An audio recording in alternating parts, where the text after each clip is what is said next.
It's news time. Information is power. The current. The news headline. Biafra, Northern Groups tells courts to mandate NAS to fast-track Igbo exit from Nigeria. Members of a coalition of Northern Group have approached a federal high court in Abuja seeking the exit of the Southeast from Nigeria. The group appealed to the court to compel federal lawmakers to act on the matter before the conclusion of the ongoing constitutional amendment. It was learned that the members, namely Aminu Adam, Sulaiman, Abdulaziz, and Nastura Ashir Sharif, explained that the move was necessary to avoid further violence and distraction from the indigenous people of Biafra, IPOB. They also explained that if not handled quickly, another civil war could happen. In response to the development, some lawyers from the southeast, namely Chuks Muoma, Okbai Ukairo, Ibiri Uzuatu, and Obi Emuka, applied to be joined as defendants in the suit. They seek to be representatives of the people of the southeastern region. The Igbo lawyers said they had interest to protect the suit, hence their request to be made defendants.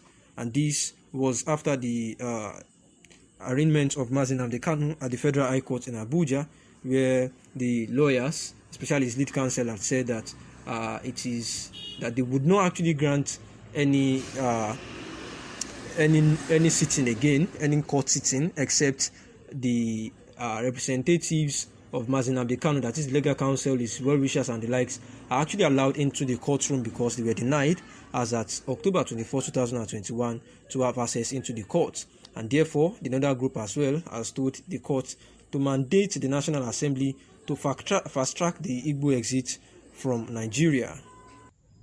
The CNG considers it an insult to our collective sensibilities and ordinary rules of decency to expect other parts of the country, particularly the North, to continue to coexist as one country with the Igbo as federating partners. He added, the coordinated incessant attacks on police formations in Imo, Ebonyi, Aba, Ibadan, Enugu, and Anambra, and most recently the police headquarters in Kwara, and Sunday's cold-blooded assassination of Ahmed Gulak, a prominent northern leader, are part of a wider plan by the Igbo to replicate the ugly events of 1966, and the more reason why we cannot be reasonably expected to live with them as a nation any longer. Meanwhile, the Northern Youth Council of Nigeria, NYCN, has given the Imo State Governor Hope Uzodinma an ultimatum to produce the killers of Gulak, else the group will avenge.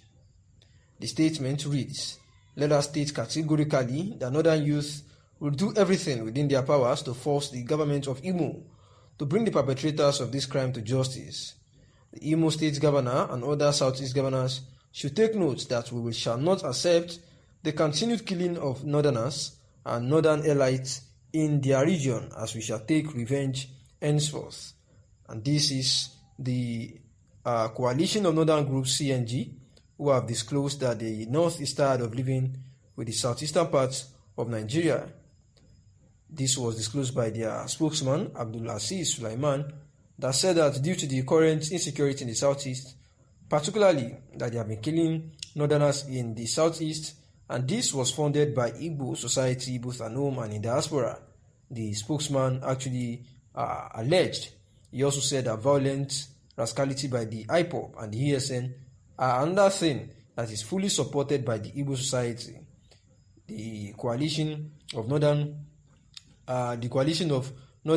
Groups, CNG, also said that it is an insult to the collective sensibilities and rules of decency in the country to coexist as one country with the Igbos as federating partners. He also said that the coordinated incessant attacks on police stations, both in Imo, Ebonyi, Ibadan, Enugu, Anambra, and some others recently, and in Kwara as well, says that there was a cold-blooded assassination of one Ahmed Galak, who is actually a prominent northern leader, and this was actually a wider plan by the Igbo to replicate the ugly events of 1966 and more, and the reason why they cannot reasonably be expected to live with them as a nation any longer. The Northern Youth Council, NYCN, also had actually given the Imo State Governor, Hope Uzodinma, an ultimatum to produce the killers of Gulag, or else their group will actually take revenge. The statement read as follows: let us state categorically that Northern youth will do everything within their powers to force the government of Imo to bring the perpetrators of this crime to justice. The Imo State Governor and other Southeast governors should take note that we shall not accept the continued killings of Northerners and Northern elites in their region, as well as we shall take our revenge henceforth. And this is the news after it was being said that Nigeria actually needs restructuring.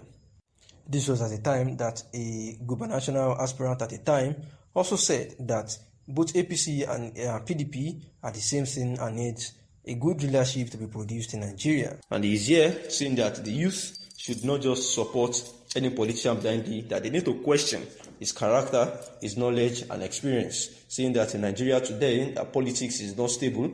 The APC and the PDP, he claims that they are the same thing, and that that is why you see that at a particular point in time, this politician will defect to the other party, and that is why he wants the youth not to go into 2023 elections blindly, but they should think about it and question the necessary, saying that we cannot continue with this type of politics. We can't continue with this kind of democracy and expect change, the lawmaker says. Bugaji, who is also the convener of Ariwa Research Development Project, ARDP, further urged the youth to mobilize massively and vote for the right leader during the 2023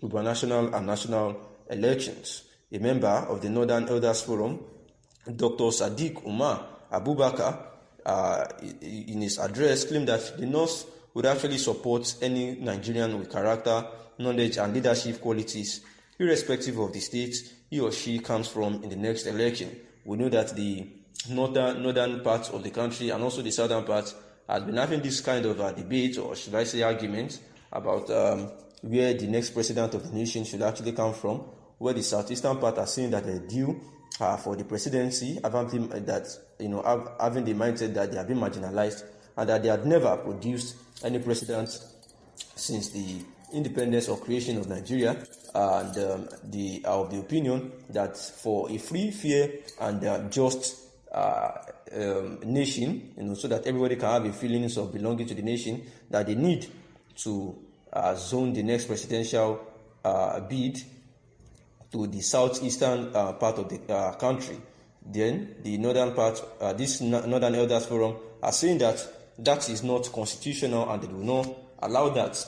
That so far we are running a democracy, and democracy does not say that we should be zoning to any particular place in the country. That would not actually work out with them, and therefore they have said that they are not particular. This is a member of the NEF Forum saying that they are not a member of either a northern leader or anywhere, or even a Muslim or a Christian. Now what they are saying is that regardless of any extraction, anyone who shows interest in the presidential bid and is actually having the competence, courage, knowledge to move Nigeria forward, that they are going to vote for such a process, that nobody should blame the North for most of the woes in the country, that we have to respect the North and people that have sacrificed a lot for the development of the country. Thanks for listening.